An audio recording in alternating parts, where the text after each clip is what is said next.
Hello friends, আমি দেবশ্রী। তোমাদেরকে আমার চ্যানেলে স্বাগত।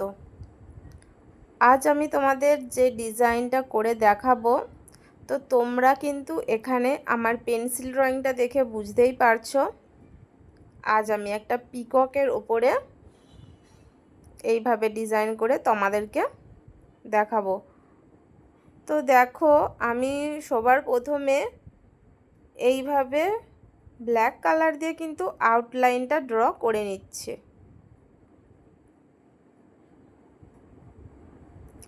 আমি এখানে যে তুলিটা দিয়ে কালারটা করছি ওটা 0 সাইজ তুলি। তো তোমরা এখানে কিন্তু 000 সাইজ তুলিও ইউজ করতে পারো।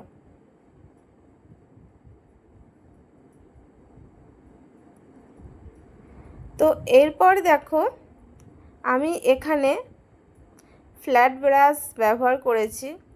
তো এটা আসলে আমার মেকআপের ব্রাশ।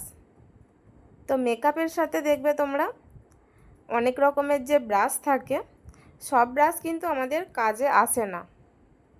তো সেখান থেকেই একটা ব্রাশ নিয়ে আমি এইভাবে আমার কালার করার কাজে ইউজ করেছি। তো তোমরা যারা প্রথমে এইভাবে কালার করবে ভাবছো, তোমরা কিন্তু রাউন্ড ব্রাশ এবং ফ্ল্যাট ব্রাশ উভয় ব্রাশ দিয়ে ডিজাইনটা করে দেখবে। তারপর তোমাদের যেই ব্রাশটা দিয়ে সুবিধা হবে তোমরা কিন্তু সেটাই ইউজ করো। আমি এখানে যে কালারগুলো ব্যবহার করেছি ওটা ক্যামেলের অ্যাক্রিলিক কালার, এবং আমি যে তুলিটা ইউজ করছি ওই তুলি এবং এই কালার উভয়ই তোমরা কিন্তু যে কোনো অনলাইন স্টোরেও পেয়ে যাবে, এছাড়া অফলাইন স্টোরেও কিন্তু তোমরা পেয়ে যাবে।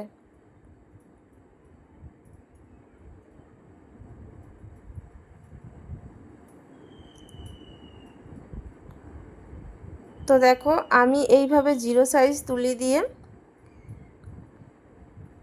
এইভাবে করে নিচ্ছি। তো সব শেষে আমি এখানে ডার্ক গ্রিন কালার ইউজ করছি, এবং এই গ্রিন কালারটা আমি কিন্তু ফ্ল্যাট ব্রাশ দিয়ে করে নেব।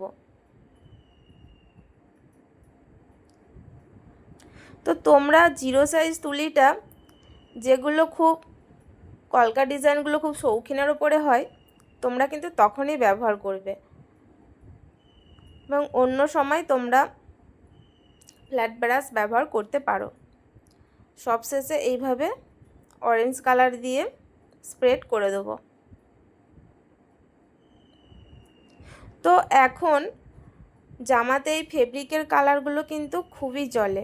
তোমরা যে কোনো রেডিমেড জামায় এইভাবে ডিজাইন করতে পারো। তো ভিডিওটা কেমন হয়েছে জানিও।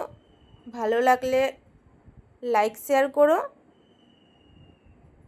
চ্যানেলটা সাবস্ক্রাইব করো।